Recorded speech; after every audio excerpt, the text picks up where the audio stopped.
Bonjour à toutes et à tous et bienvenue sur Tout savoir DCG. Aujourd'hui, on s'intéresse au 10e chapitre de finance, le budget de trésorerie.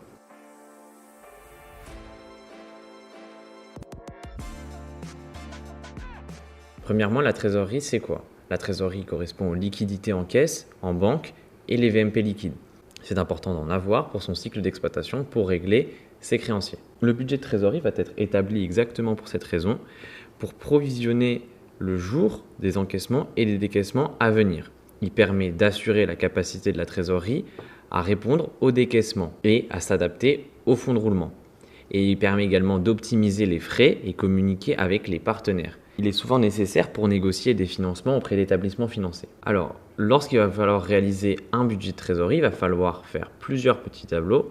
Un tableau encaissement, un tableau décaissement, un tableau budget de TVA et un tableau qui regroupe tout, à savoir le budget de trésorerie. C'est un exercice qui va énormément dépendre de l'énoncé. C'est pour ça qu'ici, on ne peut pas se baser exactement sur le cours.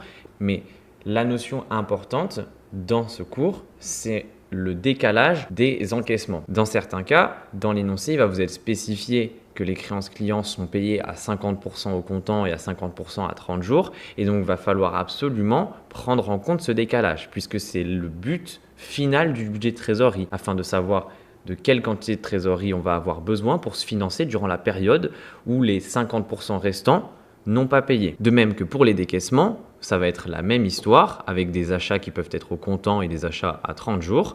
Et il est important dans chaque tableau ici de mettre le montant TTC. Les montants indiqués seront peut-être hors taxe, mais ce sera à vous de les mettre TTC. Et dans votre budget de TVA, ici justement, vous renseignerez les montants de TVA selon les factures à encaisser ou les factures encaissées. Donc dans le tableau de l'encaissement, on va mettre tout ce qui va être encaissé dans les mois qui vont suivre. Et dans le tableau de décaissement, l'inverse. Et dans le tableau de TVA, exactement la même chose, avec la TVA collectée et la TVA déductible.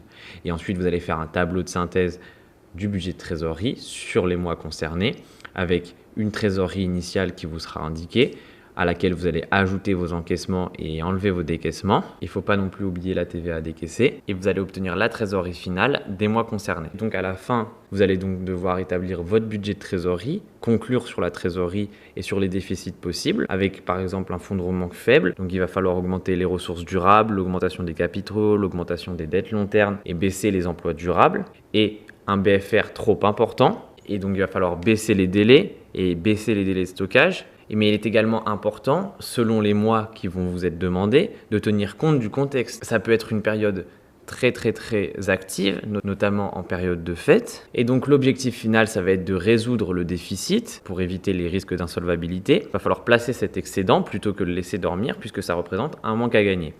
L'objectif final, c'est que la trésorerie soit à zéro. Il va falloir pas trop de trésorerie et pas une trésorerie négative non plus. Attention, on s'entend bien. Quand je dis trésorerie à zéro, il va falloir aussi que la trésorerie tout de même puisse financer le cycle d'exploitation.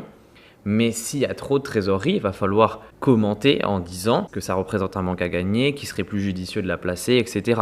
C'est ça qu'on attend de vous. Aujourd'hui, des logiciels de gestion sont présents pour établir des budgets de trésorerie et surtout les dates de valeur afin de connaître le décalage entre les flux bancaires et la facturation. Et donc ça permet d'établir des recettes précises et des dépenses précises également.